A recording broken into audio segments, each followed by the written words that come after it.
With you again is Father Matthew Zaytuna, and the topic from Johannine literature we will consider today is from chapter 18, verse 17. The woman said to Peter, "You are not also one of the man's disciples, are you?" He said, "I am not."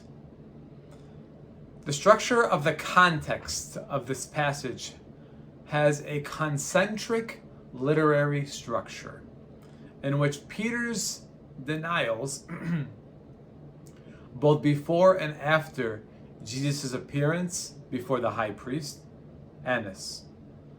Therefore, the Apostle John is inviting the reader to view the scene with Jesus in the perspective of the Apostle Peter.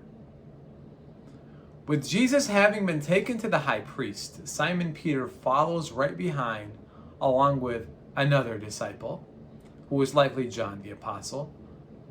Having a privileged social status, the other disciple is able to grant Peter access to the courtyard of the high priest.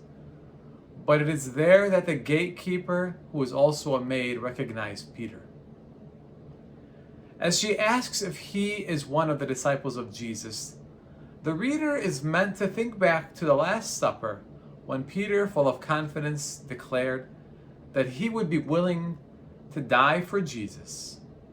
However, Jesus responded that Peter would deny Jesus that very night before the rooster crowed.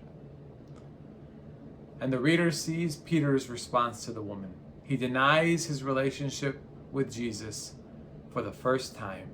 "I am not," he declares. And what does John indicate in his narrative next? We see that Peter is sitting in the courtyard along with a group of slaves and guards, including some of those who made up the party that arrested Jesus. Since the night was cold, they were standing around a charcoal fire.